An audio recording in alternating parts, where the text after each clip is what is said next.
In a country that prides itself on being a melting pot, or a salad bowl in modern terms, where diversity should be celebrated, and every individual is supposed to have the opportunity to work hard for their piece of the American dream, there are no doubt going to be conflicts over privilege and access.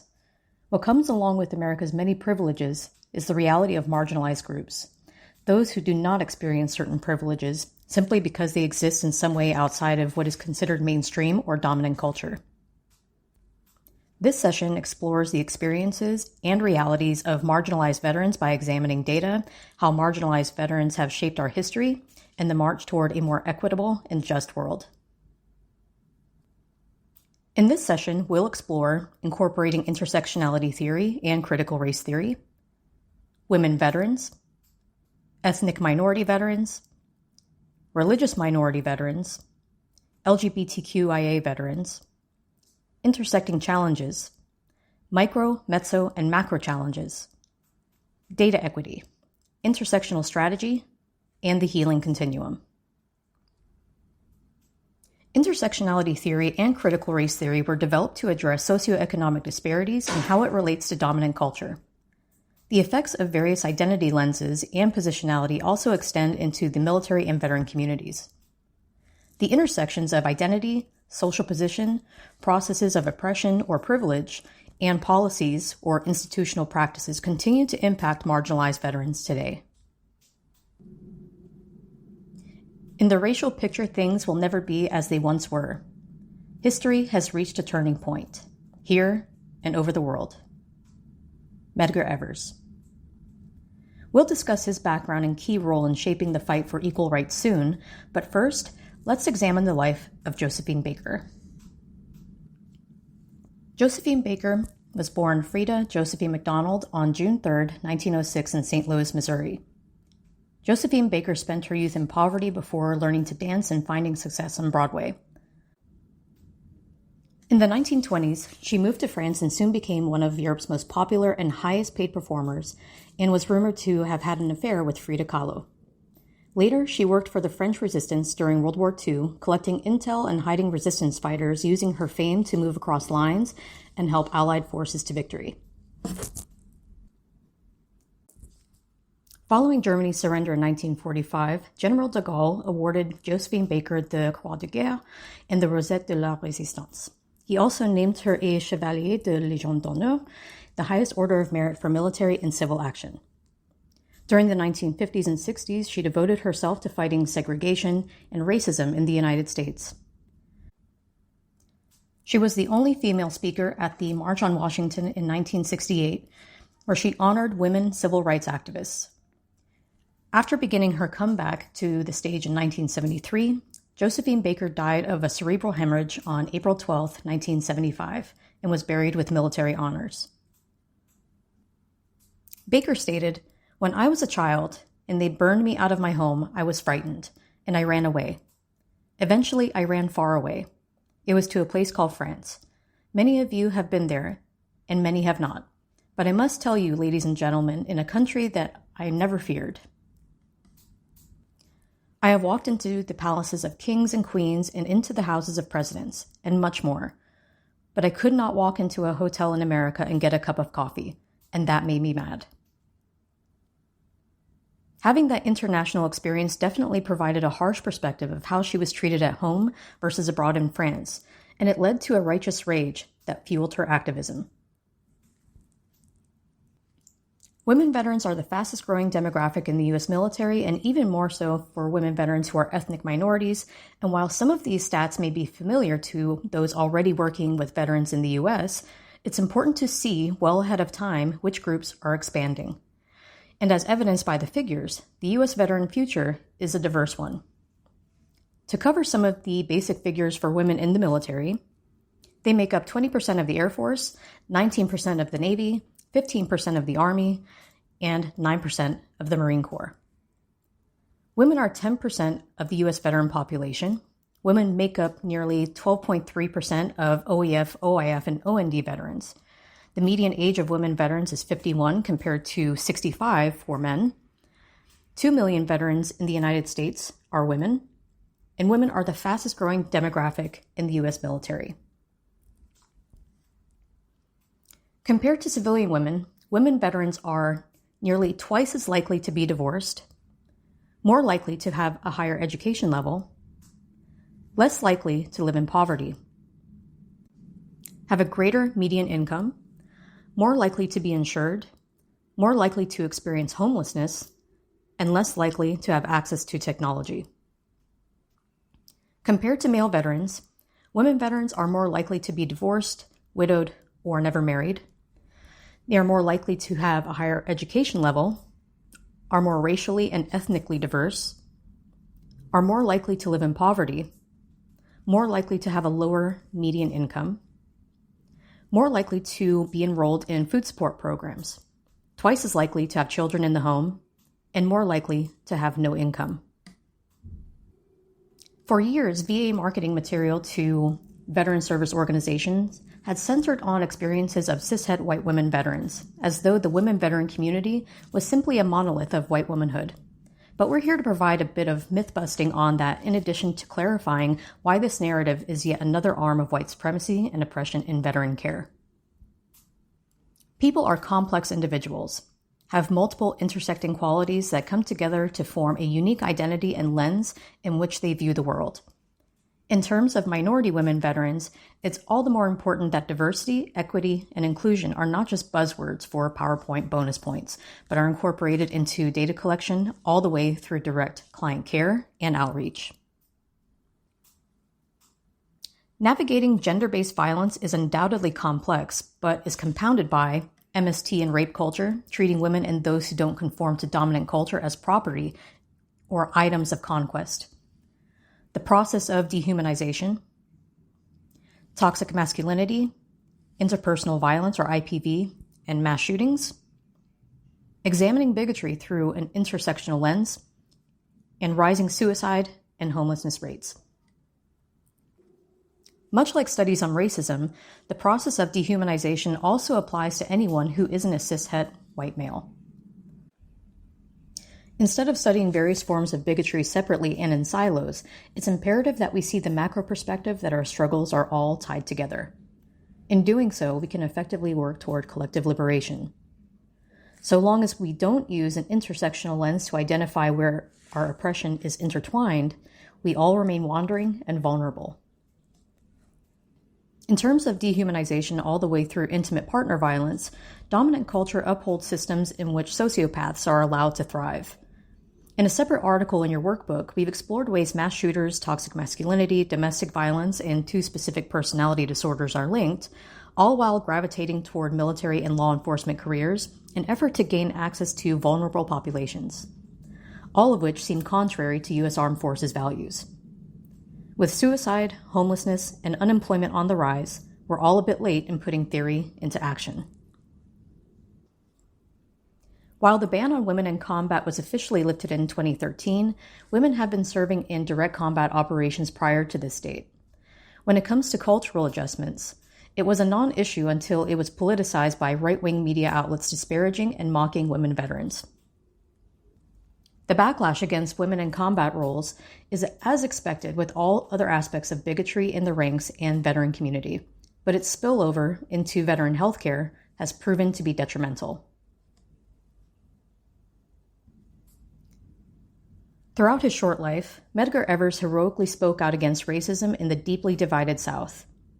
He fought against cruel Jim Crow laws, protested segregation in education, and launched an investigation into the Emmett Till lynching. In addition to playing a role in the civil rights movement, he served as the NAACP's first field officer in Mississippi. Evers began his journey as a civil rights activist when he and 5 friends were turned away from a local election at gunpoint.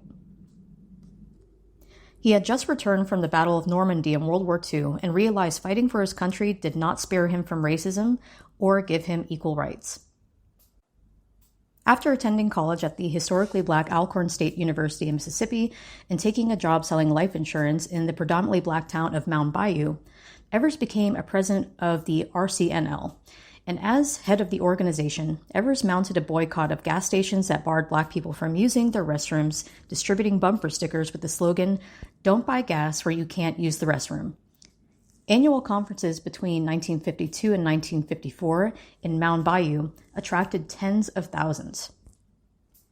Evers soon turned his sights on desegregation after being rejected from the University of Mississippi Law School because of the color of his skin.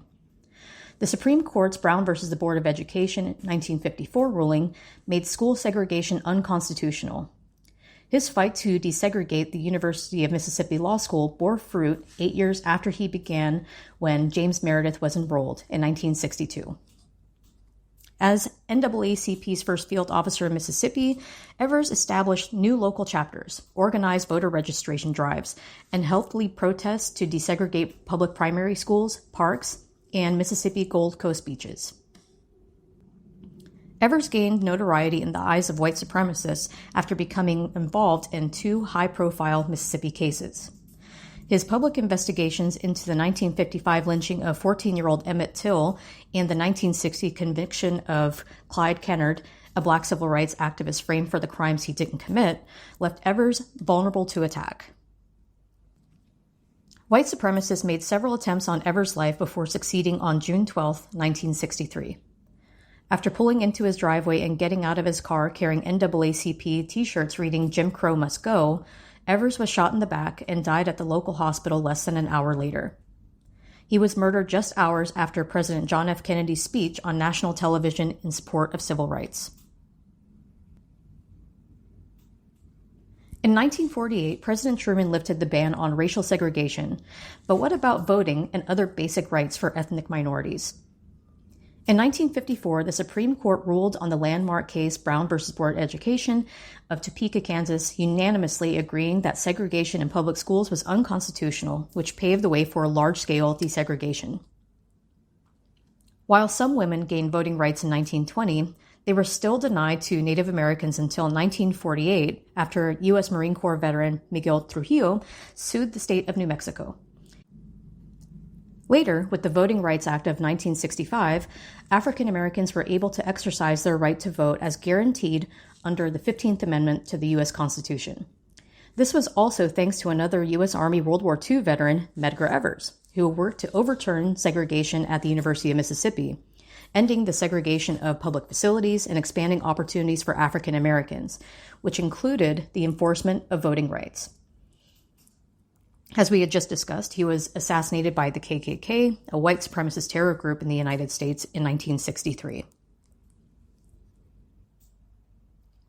Another champion of civil rights is a bisexual African-American woman who we discussed in the beginning of this session, Josephine Baker.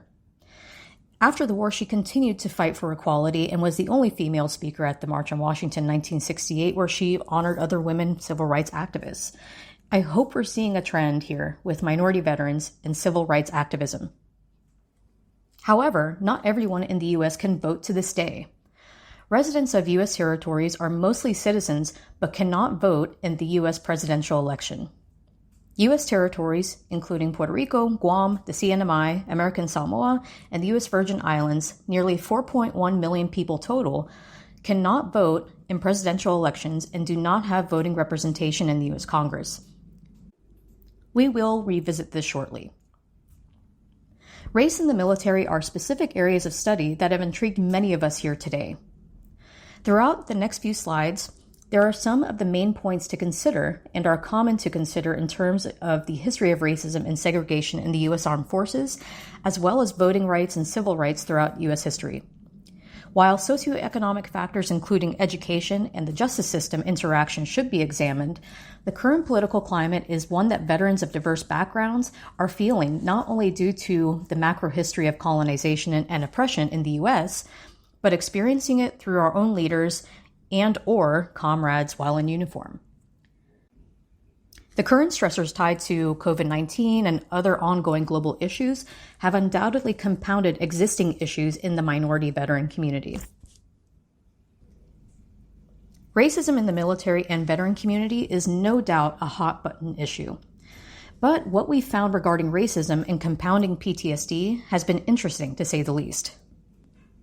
Considering all other intersecting issues that come with life as an ethnic minority in the U.S., it should come as no surprise that minority veterans experience higher rates of complex PTSD. In researching complex PTSD, Dr. Ray Scurfield and other researchers interviewed veterans, predominantly ethnic minority Vietnam veterans, on their experiences with racism in the military. Adding other factors like combat exposure, sexual assault, toxic leadership, and hazing, polytrauma can make it much more difficult throughout one's journey through service as well as civilian reintegration. Additionally, through Dr. Scurfield's study and through various nonprofits and VSO programs, there's also a sense of discomfort in telling non-minorities about these degrading and traumatic experiences. In the discussion at the end of the session, we can surely go further into details in navigating dominant culture bigotry in veteran service organizations and veteran spaces in general. So what are the race-related stressors that Dr. Scurfield's study highlighted? Well, there were three main factors considered. One, exposure to racial prejudice and stigmatization, which is defined as direct personal experiences in which one perceives that one has been discriminated against or excluded by virtue of race, or subjected to denigration, harassment, dehumanization, or stigmatization on the basis of race. This definition of racial persecution involves stigmatization as discrediting attributions to people of a certain racial group based on negative stereotypes, negative attitudes, and beliefs where people became mere objects of stigma, owing absurd explanations on behalf of their facial features.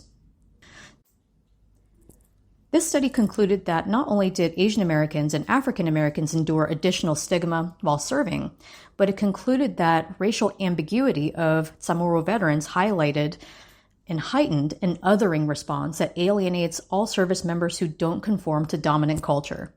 This in turn revealed that trust was often compromised by white supremacists and other prejudiced attitudes, intensifying traumatic experiences during combat and in military service in general.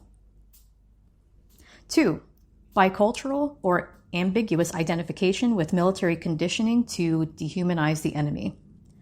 As mentioned with othering service members and veterans who don't conform to dominant culture, it becomes natural to dehumanize anyone, regardless of service, who doesn't fit the straight white Christian male mold. The third point is exposure to a racist environment, which is defined as having witnessed remarks or behaviors by fellow military personnel that denigrate, harass, or dehumanize ethnic minorities. When an environment of bigotry is tolerated, enabled, and even promotable, there is a deep sense of betrayal felt across race, gender, orientation, and all other intersecting qualities that exist in our ranks. This has, of course, spilled over time and time again into the veteran community. Diversity, equity, and inclusion, or DEI, and data equity cannot be stressed enough across the board as data is powered by research practices, which in turn affects marginalized communities and their ability to receive funding and assistance. When ethnic minorities, in addition to other non-dominant cultural factors and identities, are excluded from data and research, it is an act of institutional or structural violence. It is social and economic disempowerment through egregious exclusion. As a result, we see an over-enlistment of Native Americans and Pacific Islanders, the two smallest ethnic demographics in the U.S., which share the following attributes: high military enlistment and incarceration, voting rights denied in U.S. territories and COFA region, matriarchal cultures, experience ongoing land disputes and colonialism, languages disappearing, high poverty, and preventable diseases, low education, income, and representation. Indigenous-powered military, weapons, and aircrafts named after Native Americans, and people love Hakas and Pacific Islander warrior culture, even more so thanks to The Rock, Jason Momoa, Keanu Reeves, and many others. But when it comes to equity and inclusion in military and veteran data, they're largely excluded. Our cultural items and spirit are so loved, but when it comes to having a voice, Indigenous mics are often muted. Why is that? Well, via dominant culture and its lens, the U.S. has historically marginalized and disenfranchised Indigenous groups. It's no wonder exploitation is existent culturally, economically, and all the way through interweaving systems of institutional power. Native Americans, represented with the acronym AIAN, and Pacific Islanders, represented with the acronym of NHPI, enlist at higher rates than any other ethnicity per capita. AIAN at 53% per capita, NHPI at 249%. Latinx and Asian Americans enlist at slightly lower rates per capita, and U.S. Armed Forces recruitment goals are exceeded in the Pacific.